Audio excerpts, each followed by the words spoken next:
Welcome back to the channel, guys. My name is Miguel, where I talk about personal development concepts and how to apply it in your life. In this video, we're going to talk about judgment, what it means to judge others, why we do it, what are some of the things we can do instead of judging.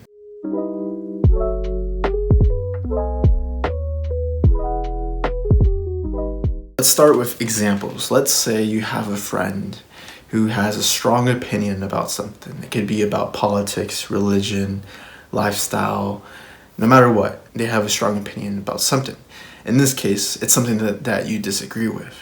Now, you can come from a point of, hey, I'm gonna judge you for what you believe, for what you're doing. You can come from that point of view. That's the traditional way of doing things. The way people in society do it is they look at someone and they judge them based on their, what they believe in or what they do. And you can tell when you're being judged because you're being focused on. So that's a lot of what people do nowadays. I've done it in the past where I looked at someone and I just criticize for the things that they believe in, whatever it is. And I came from a place of lack. By doing that, I kind of was put in a very negative vibe.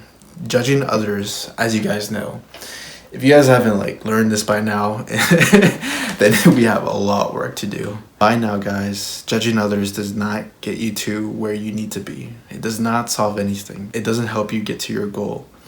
Judging others, as you guys know by now, is simple. It's easy. Anyone can do it. What is hard is not judge others. What a lot of people do is they criticize. They focus on that particular thing and they're wasting so much time that could be spent doing something else. Criticizing, judging others, it's easy. It's easy from down the street can do it. All right, so here's the perspective that I want to share with you guys that I've been doing to help me not judge others. There's two methods. The first method is to be an outside observer. Yes, you're seeing it from afar, meaning that whatever they're doing, it's not going to impact you. Whatever their actions, their beliefs, their characteristics, it's not going to impact you. So take a step back. Now that you've taken a step back, here's method two. Method two is more about coming from a point of learning. Why are they doing the actions that they're doing? What is the background? What are some of the circumstances that led to that decision? Always ask yourself, if I was put in their position, would I believe this or would I do this? So that aspect of judging that person really goes away. It's more about, learning more about what it means to be human. We've all done it before. We've all judged others. I've done it before and I hated it doing it. Now that looking back at it, I'm like, yeah, I should have not judged. I wasted so much time on just criticizing that person. I'm like, yeah, I could have spent that time going on a boat trip on vacation. So another example that I want to talk about is dealing with family members. So you might be in situations where, you see a family member, a cousin, an aunt who's doing something that you don't agree with. They're making a bad choice about their finances, their relationships, their way of lifestyle. So when you're in that situation, follow the two methods. One is to be an outside observer.